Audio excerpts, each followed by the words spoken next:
If the wrong workout is applied in the wrong way, then our genetic potential is not going to be reached, or it's going to take a long time to reach. Every repetition needs to be meaningful, purposeful. When you start to gradually apply force on the first repetition, it should be hard to start.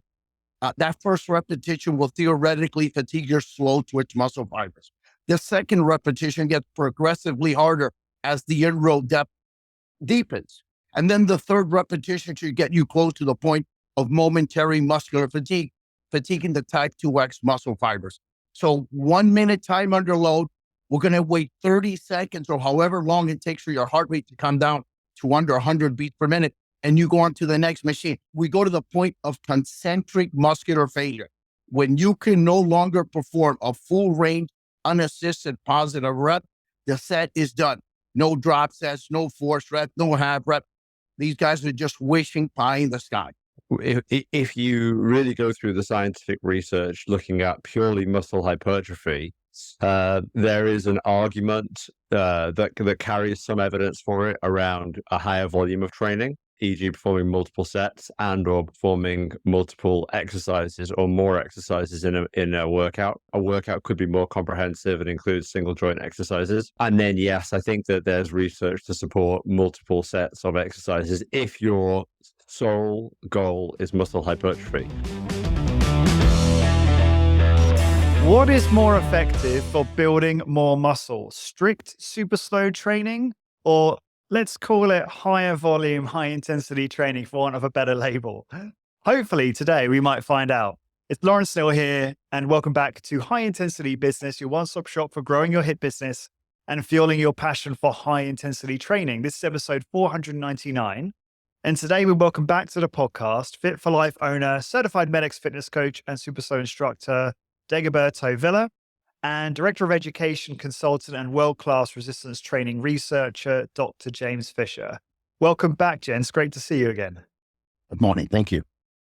Thanks so much, Lawrence. Appreciate being invited. Nice being here, likewise, gentlemen. Thank you. You're welcome. And we were just obviously talking there about the Strength Forum, where we both had such a wonderful time and how we both feel like we need one of those. Well, I'll speak for myself. I'd like one of those every quarter, if it were possible, but it's a long way for us to fly. Yeah, very time consuming. Once a year should work. Okay, fair enough. Interesting. So, gentlemen, today we're going to do a friendly debate that I'm going to do my best to moderate. And just to define terms ahead of the conversation, we're going to be talking purely about, for the most part, muscle hypertrophy. So what is the approach that you believe stimulates the most muscle growth, right?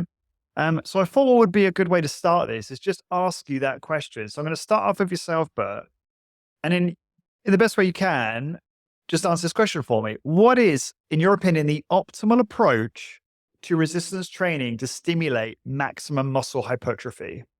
It's very simple. It's to try to generate maximum muscular tension within the constraints of safety by using a low velocity contraction method against meaningful load, and then sequentially fatiguing the muscle fibers, eventually getting to the type 2X fibers and fatigue them in the least amount of time. So sequential fatigue of muscle fibers, type 2X, maximum muscular tension, and the lowest contraction velocity. That's it. Simple. That was very succinct. And okay, and what do you think on a tactical, practical level, what does that look like in terms of the actual workout? What is the optimal workout approach for someone who wants maximum muscle? You want me to give you the whole workout? You're talking about an exercise workout. Well, yeah, give me a whole week of training and give me the prescription. Yeah. Okay. Let's say we're going to go safe and say twice a week training, like Monday, Thursday, something like that. The workout needs to be very short and very intense. So I would say 3 to 5 machines, could be as low as 2, could be 4. I like the 3 rep range, 1 minute time under load. Every repetition needs to be meaningful, purposeful. When you start to gradually apply force on the first repetition, it should be hard to start. That first repetition will theoretically fatigue your slow twitch muscle fibers. The second repetition gets progressively harder as the inroad depth deepens. And then the third repetition should get you close to the point of momentary muscular fatigue, fatiguing the type 2X muscle fibers. So 1 minute time under load, we're going to wait 30 seconds or however long it takes for your heart rate to come down to under 100 beats per minute. And you go on to the next machine. Let's say I could say safely 2 upper body compound movements, 2 lower body movement means be a leg press and a heel raise, and done twice a week. You can have an A routine and a B routine. The whole workout might take you 5-10 minutes, depending how long between exercise, how long it takes to get your heart rate back to normal. I think that's pretty easy, direct. And by the way, we go to the point of concentric muscular failure. When you can no longer perform a full range, unassisted positive rep, the set is done. No drop sets, no force rep, no half rep. These guys are just wishing pie in the sky. So very exact, precise, a scientific approach to exercise. Beautiful. All right. Yes. Thank you for clarifying that, Bert. Okay. James, I'm going to ask you the same question. So I think it's good the way Bert did it, where you start off with a kind of like the principles and then go into a prescription, which I know for you is probably way broader. So you could just give an example. Well, first of all, I don't inherently disagree with anything Bert said. I think that what he said is certainly a very safe way to train and can certainly achieve fantastic results. The only thing that I might add, or that might vary in my opinion from Bert's comments, is that if you really go through the scientific research looking at purely muscle hypertrophy, there is an argument that carries some evidence for it around a higher volume of training, e.g. performing multiple sets and or performing multiple exercises or more exercises in a workout. So the first thing I would probably say is a workout could be more comprehensive and include single joint exercises. I think, as Bert alluded to, with the frequency of twice per week, as soon as you start to add in more exercises, there might be a need for a greater degree of rest and recovery between, and it might vary depending on a person's recovery capacity. But I definitely think that the research supports the inclusion of single joint movements as well as multi-joint movements. And then, yes, I think that there's research to support multiple sets of exercises if your sole goal is muscle hypertrophy. Now, the caveat to all of that is that the studies are relatively short in duration, so 12, 16 weeks are probably some of the longer studies. So arguably, would the group doing a lower volume have achieved the same results in a longer period of time? Maybe the group performing a higher volume in a short period of time made greater increases in that short time, but maybe they would have plateaued sooner. And also, arguably, would the group performing a higher volume have been able to sustain it over a longer period, or would they have reached a greater degree of sort of central fatigue, deficient immune system, and so on and so forth? But certainly, it would be remiss of me not to talk about the research that does say a higher volume approach. Everything else that Bert said is dead on. You know, he talked about sort of 60 seconds under tension. The research certainly is probably more varied than that. It probably talks about 30 to 90 seconds, but I think 60 seconds is ideal. I think as soon as you drop to 30 seconds, it certainly lends itself to doing multiple sets. If you're above 60 seconds under tension, that you certainly are more likely to remove the need for multiple sets. You know, the exercises that he talked about, a couple of upper body multi-joint, lower body multi-joint, are key. So I definitely would include those in a workout. The rep duration, I mean, if we talk about 3 reps over 1 minute under tension, we're talking about a very, very controlled rep duration. And I think that the emphasis here is to keep the muscle under tension. I don't think that that specific rep duration has any kind of magical properties above anything else that's effectively the same speed, you know, 1 or 2 seconds faster or slower than the sort of 10-10 rep duration. But I'm a big proponent of the safety element.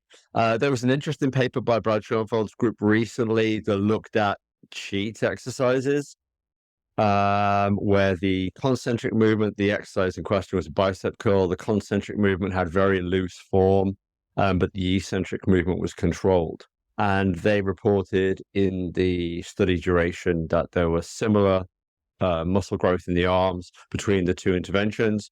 I don't think the study really had the power, had the sample size to test for a difference between the two groups anyway.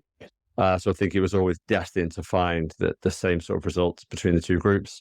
But there is certainly an emphasis in the eccentric component. So maybe the concentric component is less important than the eccentric. And I would even go so far as to say that the eccentric component can probably stimulate more growth if it's overloaded sufficiently. We know that the eccentric component has a high recruitment of type 2 muscle fibers, and we know that the type 2 muscle fibers are the ones that grow the best, that show growth the best, compared to type 1 muscle fibers. But we really start to get into the weeds with that, so and I'll stop talking now. This whole podcast is going to be all about the weeds, James. I think that's all it is. I get that. Because let's be honest, I mean, anyway, I'll keep my opinion to myself for now. But Bert, I know there was a lot there. Do you want to respond to anything? Oh, of course. Go for it. And first of all, like, for example, I'm in total agreement with James on single axis rotary movement. On the first workout where you do 2 lower body, you might do a heel raise. That would be your single axis. The last machine would be the compound leg press. On the alternate workout, like 2-3 days later, you might use knee extension and knee flexion, single axis. Now let's go over, let's go over and let's end something. When you're talking about more and more volume, that is endurance exercise. Very simple quote, Mike Mentzer: more is better only applies to money and pretty girls. You can have more intensity, and the human being can only exert himself maximally one time. The central nervous system, the muscles that sense the stress, the tension, and a stimulus for adaptation only require one set. The human being cannot produce greater tension or greater stimulus on the second set. No human can do that. Gentlemen, this should be debunked. Nobody, if you shoot a man one time in the heart, you don't have to shoot him again. It just shows, and don't take this wrong, gentlemen, the ignorance of multiple set workouts. Let's put that to rest. That is settled physiological law. There can be, and there is not any validity for multiple sets. Why do the Olympic 100-meter sprinter not sprint 2 times? Because once they almost set the world record, they're going to get slower every time. Gentlemen, we have some of the highest intellects in the field. Let's settle it once and for all. There is no validity for muscular hypertrophy beyond one set to momentary muscular failure. And you can train hard and you can train long. When you add more volume, you have less intensity of effort. You limit the body's strictly limited resources of recovery ability. We're trying to build muscle, not run a marathon. I think I've stated it there. Yeah. Thank you, Bert. James? Yes, sir. Yes. I mean, inherently, I don't disagree with you, but Stop being so politically correct. My workout's a single set workout, so I don't think there's any that's not news to anybody.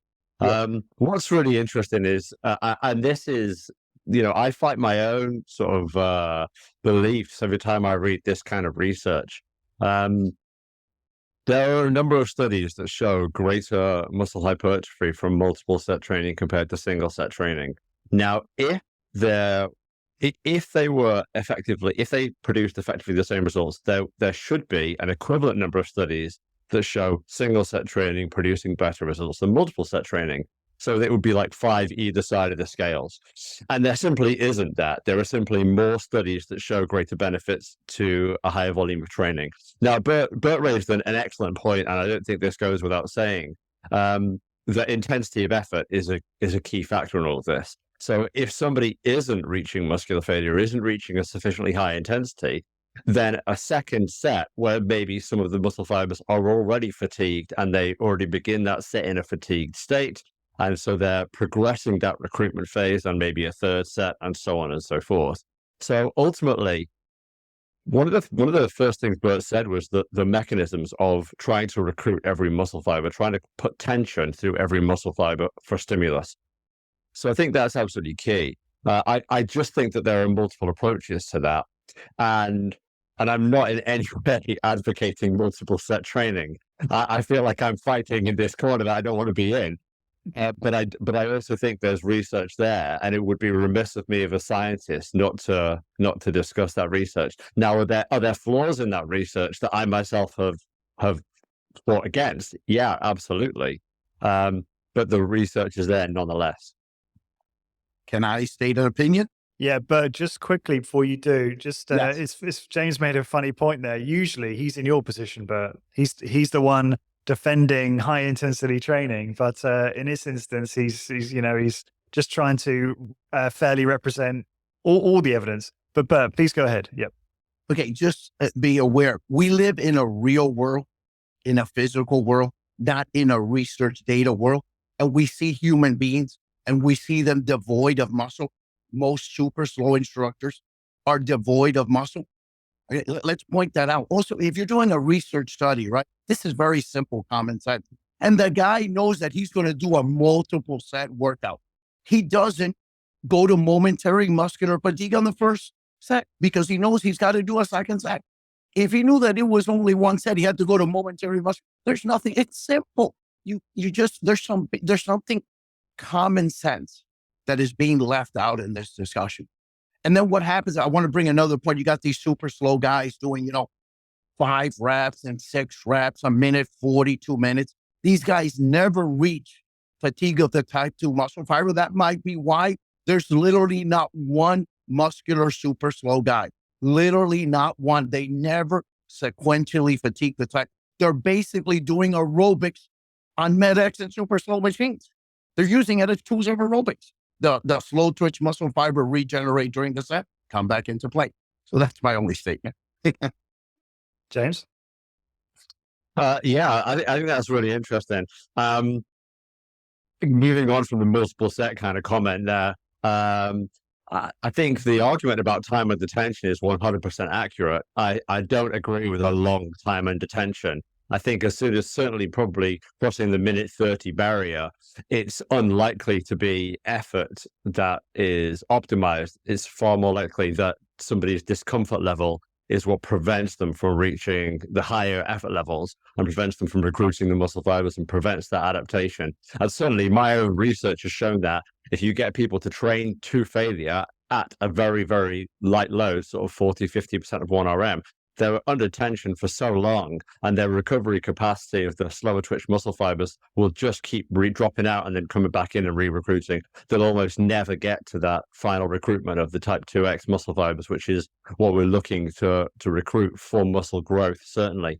And that, of course, links back to Bert's brilliant comment about multiple sets. Anybody who's engaging in multiple repeats of an exercise, multiple sprints, multiple sets of an exercise, will always hold back. They'll always hold some reserve. Even if they don't intend to, their body will kind of create this this kind of cutoff or this shutdown system at some point to say, hey, in case we end up doing more.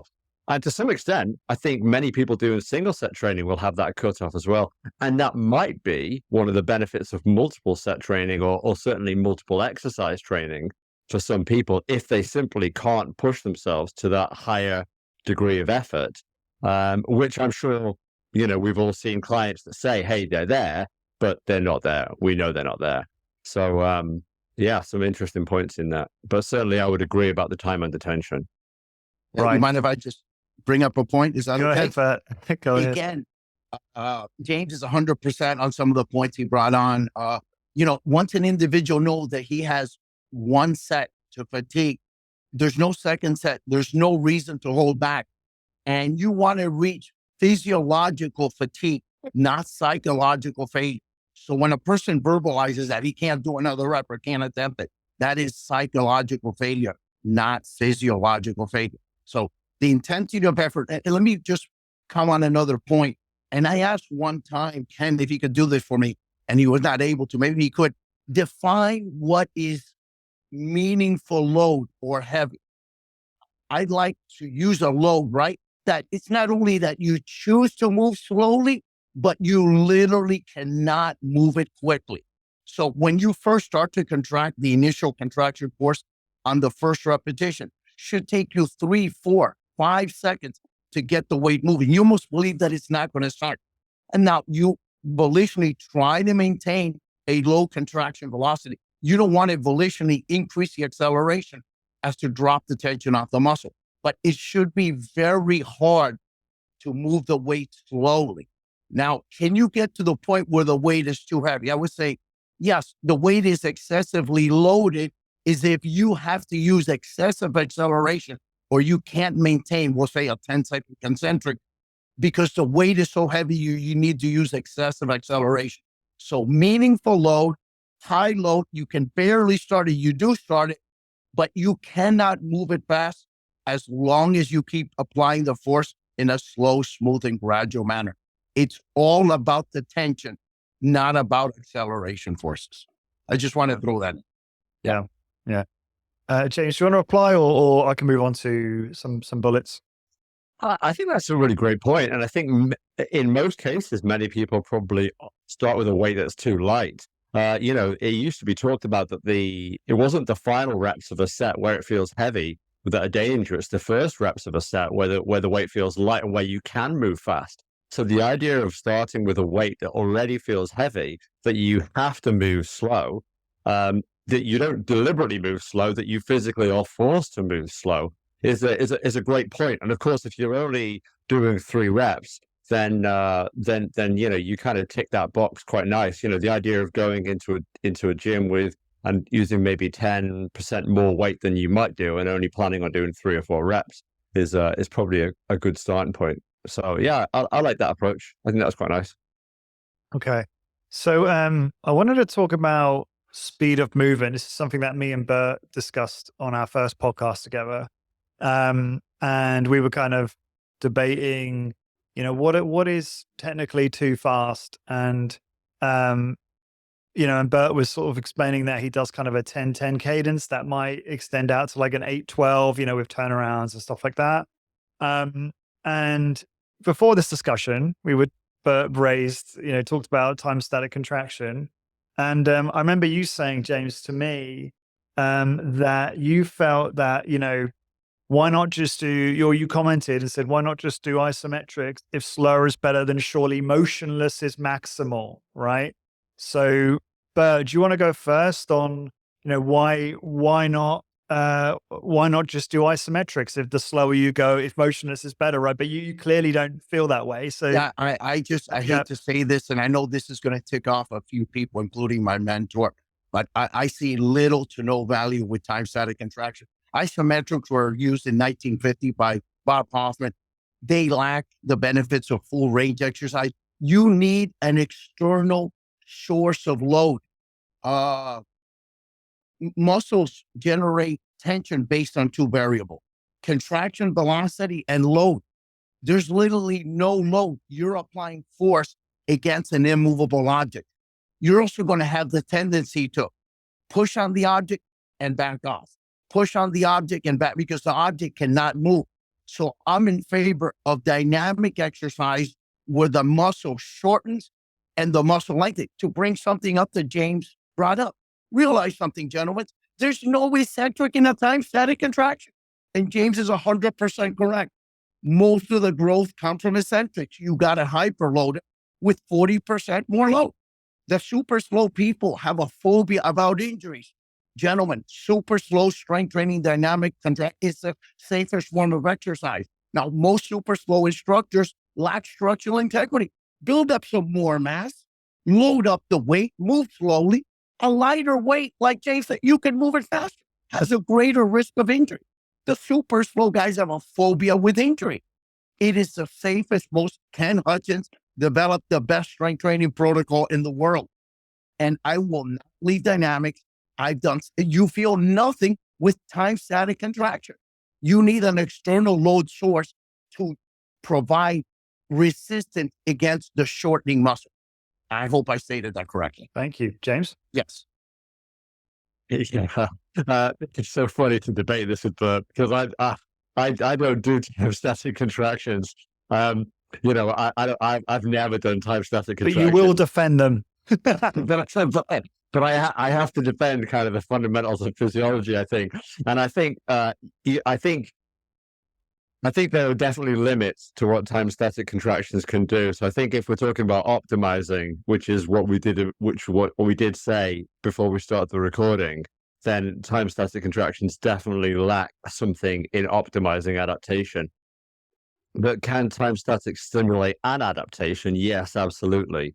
There was a paper back in 2014, which is one of my favorite papers, and it was by some Japanese authors, and they simply got males to stand with their elbow at a 90-degree angle and maximally contract their biceps and triceps. So they did this co-contraction of biceps and triceps, and that was literally their workout. They did, I think, 5 or 6 5-second maximal contractions, sort of 3 times a week, and they showed improvements in muscle activation. So they showed that they could better recruit their muscle fibers. They showed improvements in isometric and dynamic strength, and they showed increases in muscle hypertrophy. So they showed muscle growth as well. So we definitely know that time static contractions can do this. And I think if we move to the safest end of the spectrum, then isometrics are probably safer than any dynamic action. So standing there and simply contracting your muscles is probably safer than any kind of concentric and eccentric movement. But does it lack something? Well, it certainly lacks any kind of eccentric overload, as Bert said. And I definitely think that the range of motion that we work through has to be considered for adaptive response. So there's definitely research that supports isometric contractions can improve strength at least a 20-degree range of motion either side of the angle that the isometric action is taken. But I don't think it necessarily increases strength through a full range of motion like full range of motion exercise would do.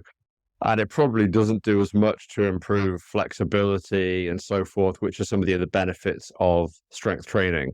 So again, this is a tricky one because if we want to say purely hypertrophy, I think it probably lacks something. If we talk about the other benefits, then I think time static contractions probably start to fall, even further behind traditional dynamic resistance exercise.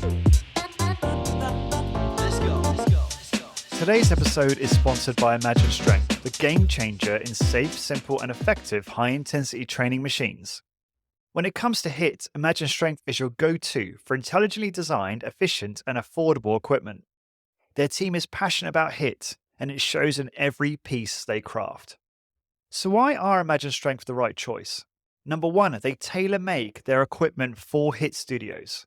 Number 2, they provide cost-effective solutions for your business. And number 3, they are committed to ongoing innovation and refinement. Ready to take your HIIT business to the next level? Visit imaginestrength.com to discuss your needs and find the perfect gear for your studio. Join the HIIT revolution of Imagine Strength and transform your workout experience today. Got it. Can I throw in a point there? After you do, Bert, what I'd like, James, what I think we missed, and I'd like you to do actually, James, after Bert speaks, is actually just give us the prescription that you kind of advocate for maximizing muscle hypertrophy, just so that people can hear your template for that too, just to make this podcast more complete. But yeah, Bert, go ahead. Yeah, okay. Talking about time static contraction isometric. Yes, that is correct. During a static contraction, the muscle, since there's no velocity of move, can produce 20% more force. So instead of having like an immovable object, let's say we get a Maddox chest press, right? And we hyperloaded by 20%. And I help the guy into the fully contracted position. And then we lower it to mid-range and we hold it statically. That is the difference. An external source pushing on you and your force to contract against it with no movement. That is where the exercise would have more benefit, more tension than trying to push against an immovable object that it doesn't move. So you push on the force, you push on the force, you back off. Let's say you have 20% more in a medication. All you do is hold it statically. And yes, that would yield more benefit. I just believe in an external load source. And I'm going to go into something that I know James has talked about it in the past, and I've used it. Think about these devices, the isokinetic dynamometers, and I've used them. Theoretically, that would be the best form of resistance. And in theory, it is. It just has one very shortcoming. But in theory, that's one of the best sources of resistance. But I think one of the key things that we have to consider is effectively anything with resistance. It doesn't matter whether it's a dumbbell, whether it's a kettlebell, whether it's a barbell, whether it's a resistance machine, whether that's the best design of resistance machine in the world, MedX, Imagine Strength, so on and so forth. Ultimately, everything is providing resistance. So if my resistance is provided by the contralateral limb, if my resistance is provided by the agonistic or the antagonistic muscle, then we're still providing that resistance. And the body, we often kind of band this around a bit. The muscle doesn't know what it's contracting against. And we have to remember that. Now, Bert raised a really good point about the difference between a pushing and a holding isometric. So if you drop into a wall sit position, this is quite a nice example. If you drop into a wall sit position, you can hold that isometric. But if you lean back, you can also try and push out of that isometric. And I guarantee you'll get more from a pushing isometric than a holding isometric. So another common time static contraction might be something like holding a yoga block between the thighs and squeezing the thighs against it. So that's, again, typically more of a pushing contraction than a holding contraction. And in Bert's example, which I love, by the way, of a chest press, if the load has gone to a full concentric and is now coming back, and you stop and hold that, your effort has to overcome an external resistance. And potentially the first 5 or 10 seconds, you might be able to hold that with relative ease. But over prolonged time, that will get harder and harder and harder. And it becomes a pushing rather than a holding isometric. And it's really interesting to think about an isometric contraction in two different ways. But I think that anybody who understands kind of muscle physiology and exercise kind of biomechanics can hopefully kind of get with this idea of the two different types. Mm-hmm. And Tish, you want to just describe your prescription for optimizing hypertrophy? What does that look like? Well, because I want to hear Bert's critique of it. I think that'll be interesting. Yeah. Okay. Yeah, sure. Yeah. Okay. So probably the best way to do this is if I were to train somebody. So you've got to remember, if I were to train somebody in a vacuum with no other factors being considered, all things being equal, exactly. Yeah. All things being equal, they have no other kind of life stresses. They no kids, eat perfectly, no kids, sleep 10 hours a day, so on and so forth. Then I might train 2 to 3 times per week, monitoring each workout and looking at their recovery. So it might be a marginally higher frequency. And I would almost certainly do for a comprehensive body workout, 10 to 12 exercises of single set exercises, potentially with some things like drop sets to increase volume, heavy negatives, eccentric loading, so on and so forth. So it might be that they did, let's say, if one of the exercises was chin-ups, then at the end of the set of concentric chin-ups, I might then ask them to hold at the top and then do a slow eccentric and even climb back up and do another longer eccentric and so forth. I definitely think there's some benefits to that. I think, and I saw Bert's response to that as I was saying it, I think that we don't live in a vacuum. We don't live in a vacuum. So I think that if we take that in the world, that probably has to drop to a couple of times per week. And it might even drop in volume of total exercises.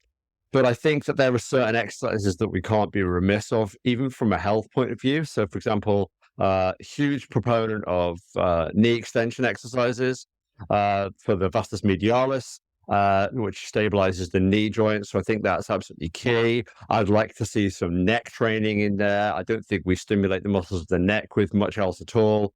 I definitely would want to see a horizontal push and a pull and a vertical push and pull for kind of shoulder movement. I definitely think, as Bert said, a lower body compound and a lower leg pressing movement, like a calf press, something like that. And then I think we can probably do well with things like a pec fly, a bicep curl, tricep extension, wrist curls, things like that. So I would certainly get to, maybe 10 exercises, maybe 12, maybe even push it to 14 if we include multiple neck exercises. Yeah, per workout. Can I go? Bert. Go Okay, for it. again, look, especially, I don't know if you know, I have a background in bodybuilding, right? So let's say you were going to bodybuild, okay? And James said something. Yes, we might go to 3 times a week, but one has to be very careful. Once you go to 3 times a week, the volume needs to be reduced. And I chuckle, please don't take it as disrespect to you, James. When I hear 10 or 12, I don't understand what you guys are doing. It's like saying, instead of running the 100-meter sprint, you push it. Let's run the 800, see who the fastest man in the world is. I don't know. There's actually a 40-meter sprint.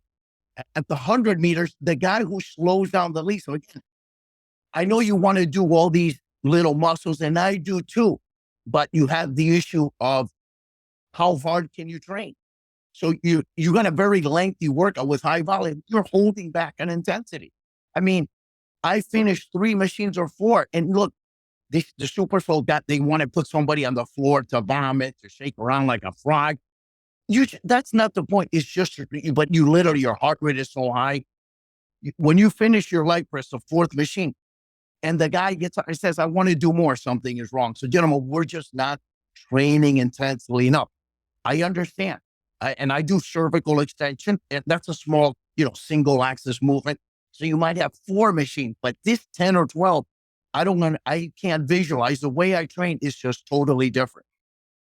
I can't tolerate 5 machines for the most part, just, 3 or 4.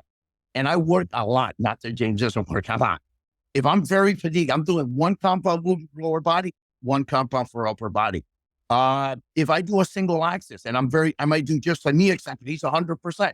You got to build huge you got to do knee extension. You have to do knee flexion and either a torso arm or a chest. So I'm just not a proponent of the high volume because it lowers the intensity of effort. We need to look to build muscle. When you start throwing in drops, S and 4 strength, it's like overkill. You shot the guy 1 time in the heart and you keep shooting at him. He's already dead. Let the guy go home, rest, recover, and rebuild to a higher level. Don't dig a deeper inroad into the guy's strictly limited recovery resources. The human being is not a finite entity. It has strict limitations. The harder he trains, the less he can train. So he can't train as long. You train hard or you train long. It's anatomically and physiologically impossible to do both. Dr. Fisher, thank you, Bert. What do you think? Just before you reply, James, I got to say that, and I'm aware this is, I am an anecdote, but my experience somewhat echoes Bert. Like I've always felt that I'm a lower volume trainee and that I can't bring the same level of intensity to like a workout of 10 plus exercises, with a caveat that there have been times, for instance, when Luke's trained me virtually that time, where I probably have never been able to push the intensity across that volume before or very much. I also, and again, it's just wide perspective, James. When I look at you and Luke and I hear about your workouts things, I'm like, wow, they're like higher volume guys. I don't know if that's more of a genetic thing, just my perspective, but yeah, please just, would love to hear your thoughts on Bert's critique there. Well, first of all, I definitely think there's a range based on our genetics as to what we can tolerate as far as exercise volume. Some people, an exercise, once every few days is sufficient. A multi-joint upper and a multi-joint lower is probably sufficient and we'll probably get most of the gains. And let's be absolutely clear, we're talking about diminishing returns. If you do a leg press, you might get 80 or 90% of the gains. If you add a knee extension, you might add another, X%, but you're certainly not going to double your gains. So I think it's fair to say that the benefits come with the handful of initial exercises, multi-joint exercises. But the problem arises that I am very interested in this as a concept. The concept of pre and post exhaustion, of course, proposed that when you do a multi-joint exercise, that some of your muscles don't get the same stimulus as others.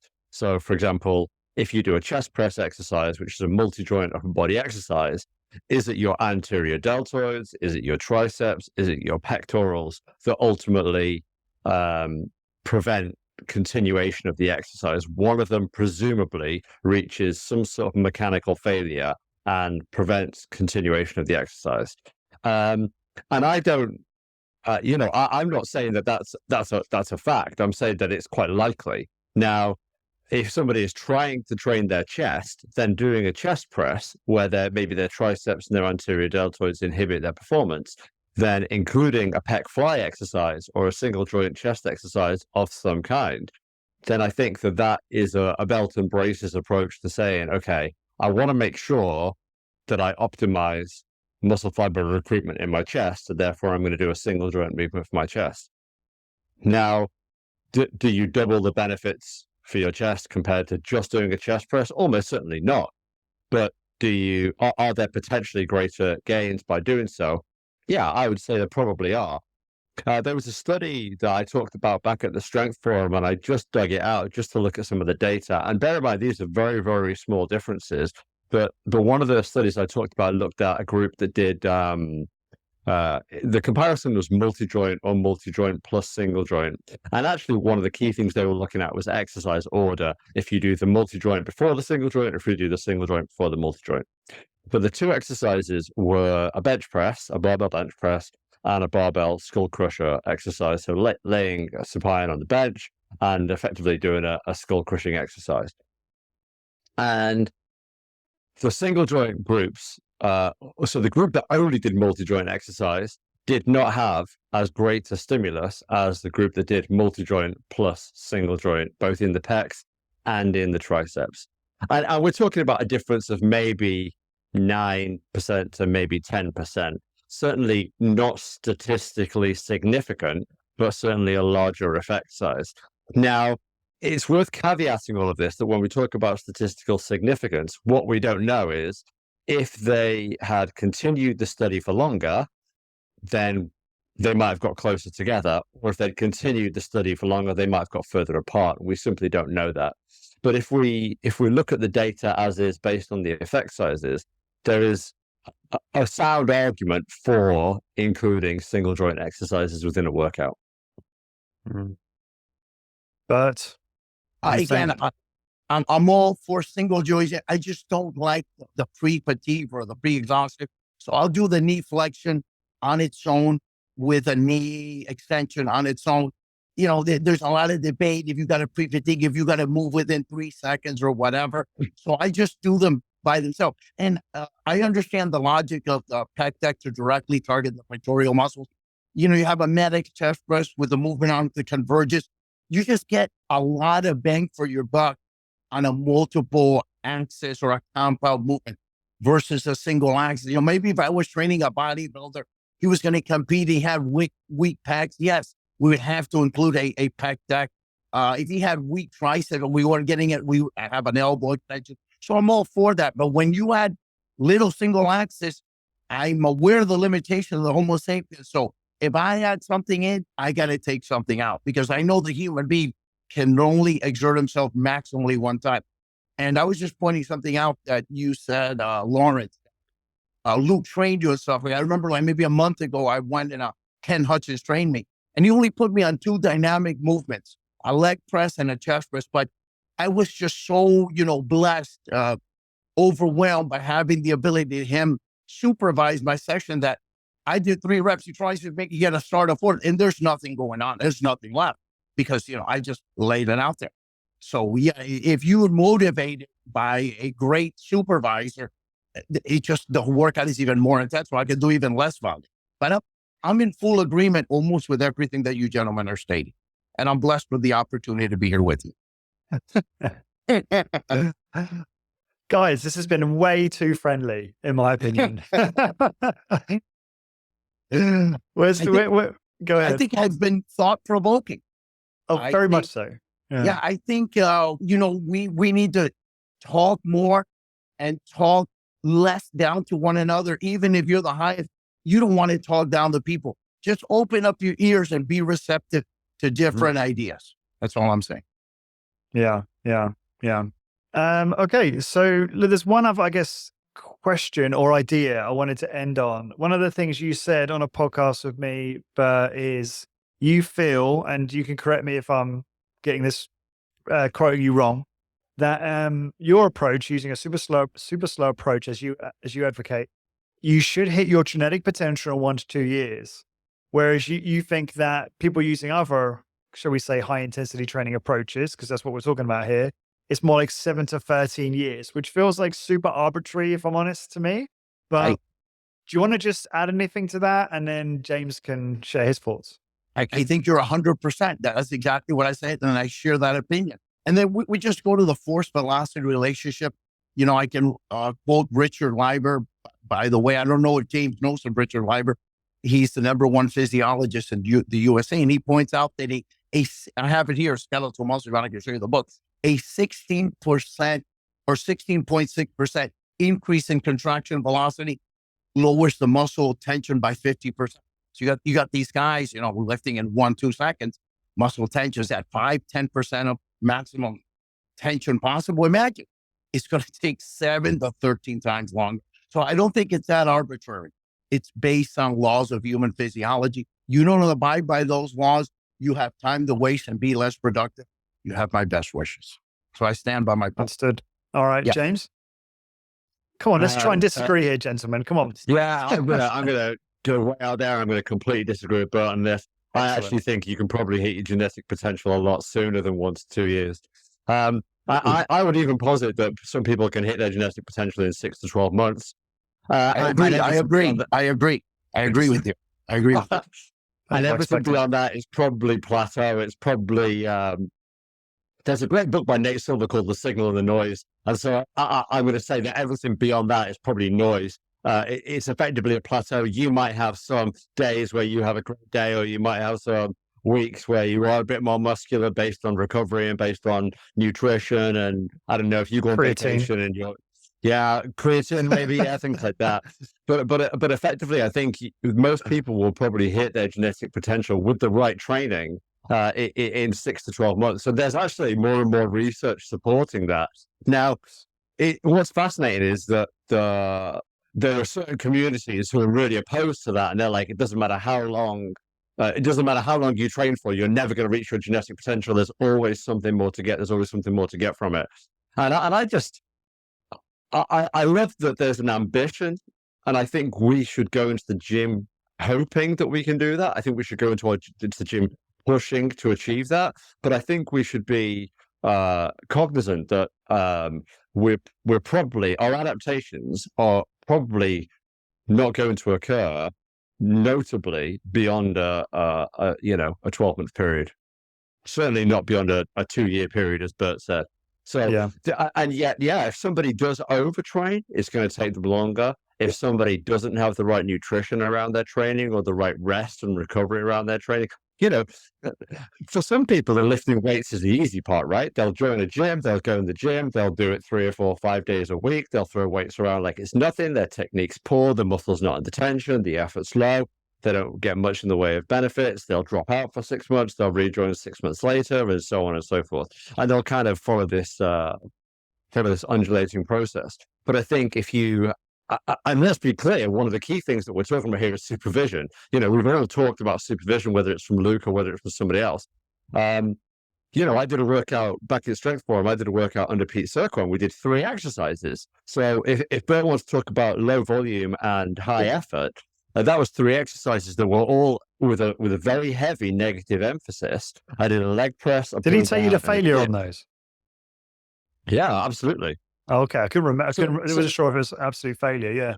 So if you look at my heart rate response on those, Bert would have lived it. I don't know if I showed him, but my heart rate jumped probably to high 170s at the peak of each exercise, and dropped down to probably around 120 before the next exercise or at the start of the next exercise.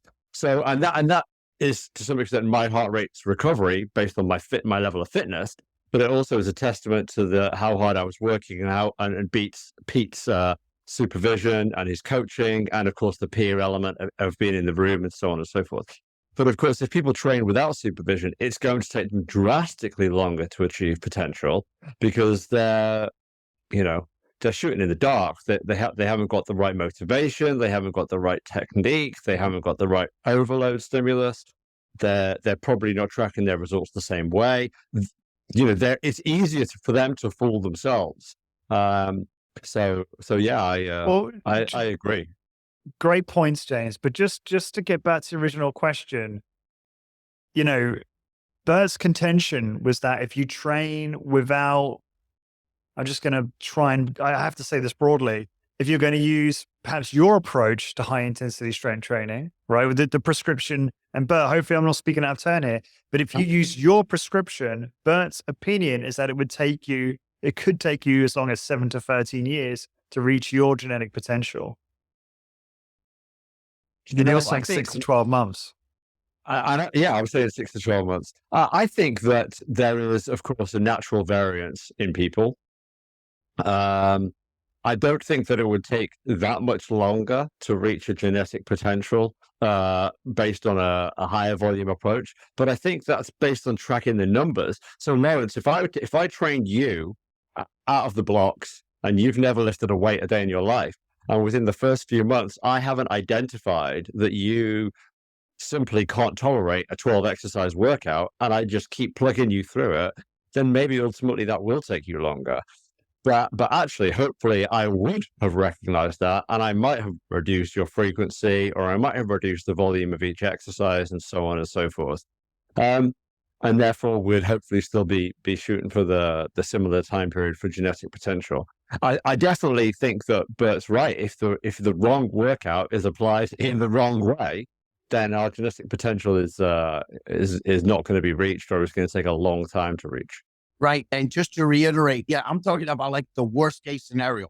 Bodybuilders, it takes 7 to 13 years because they're training, they're so grossly overtraining. And then I'm going to go back to what James says. He's correct. I said right. 1 to 2 years, but if anything, I'm going to lean with him. With the optimal training, that goes down to a year, maybe even less, or he's 100% correct on that. Yeah. Okay. Well, there's always more we could talk about, but we're at time, gentlemen. I want to be respectful of your time. Thank you both for doing this. I really appreciate it. This has been really interesting. And I know you both said, Lawrence, 60 minutes will do fine, but I reckon we go for another hour, guys, next time, if you're game. So, Bert, remind us, where's the best place for people to find out more about you and connect with you? Well, just very important. I don't know. Can you see the shirt that I'm wearing or no? Wealth must be created, what did it say? Not distributed. Okay. Just to let you know, if anybody wants to contact me, they're going to first have to sell me $350 up front. My time is valuable. I do not get free information. Okay. But they can text me at 786-351-8289. But be prepared, Giselle, and I'll give you a 1-hour phone consultation. 786-351. But no freebies. Yes. Thank you, Bert. Yeah, no, I understood. You didn't have to give the number if you didn't want to. I gave it with $1. But people can go to Facebook Fit for Life to see your business, can't they? That's the best place to find it. Fit for Life. Yep. Or they can email me at bertlowvelocity@me.com also. bertlowvelocity@me.com. Yeah. Great. Awesome. Thank you. James, how can people contact you? Well, first of all, I want to give a shout out to my t-shirt there. So obviously that's an Anti-Shadow helmet, and that's a Stormtrooper from Star Wars. So I think those are both really important things we haven't talked about today, but maybe we'll make time to talk about them another time. And people can contact me, and I've been giving out free guidance for as long as I've been an academic, because it's by the nature of the job. If people are interested in talking about science or research, I'll typically always respond. But then that's not been my business. So james.fisher.phd@outlook.com. And I'm also on Facebook and the usual social media sites. So if people listen to this and they've never been in contact with me before, I'm probably surprised, but feel free to drop me a line. My email is, of course, on every research paper that I publish anyway. So I'm more than happy to kind of share research and talk about research and science and so on and so forth. So yeah. Perfect. Thank you. And for all the show notes for this episode, please just search episode 499 on highintensitybusiness.com. And if you are interested in learning how to start and grow your high intensity training business, then please check out our free school community, school.com/HIB. That's Hotel Indigo Bravo, HIB. And thank you guys for joining me again. This has been great. And thank you for listening. This episode is brought to you by Imagine Strength, your go-to for safe, simple, and effective high-intensity training equipment. Growing a successful, high-intensity training business requires workout equipment that's not only high quality, but also intelligently designed to fit the unique needs of your studio. And that's where Imagine Strength comes in. Drawing on the wisdom of the legendary Arthur Jones, Imagine Strength has crafted a groundbreaking line of fitness equipment that's as affordable as it is efficient, giving your studio the upgrade it needs without breaking the bank. The team at Imagine Strength breathes HIIT. Their passion for high-intensity training shines through in their designs, which they've consistently refined and innovated for optimum effectiveness and user experience. From my personal experience at Rec, I can attest to the careful consideration and craftsmanship that goes into every single piece. My Imagine Strength workout was absolutely brutal, in a good way, of course. Now, what makes Imagine Strength truly stand out? They have innovative equipment tailored for the unique needs of HIIT studios, affordable and efficient designs, lowering the barriers to entry for a HIIT business, continuous innovation and refinement ensuring your studio stays ahead of the curve. Founder Jeff Turner and his team are dedicated to moving the HIIT industry forward and making strength training accessible to more people than ever before. Here's how you get started. Number 1, visit imaginestrength.com. Number 2, discuss your specific needs with the team. And number 3, select the equipment that will propel your business to the next level. Head to imaginestrength.com today and give your HIIT business the Imagine Strength edge. Be part of the HIIT revolution and see firsthand how their unique equipment can transform your studio's workout experience. Elevate your HIIT business with Imagine Strength.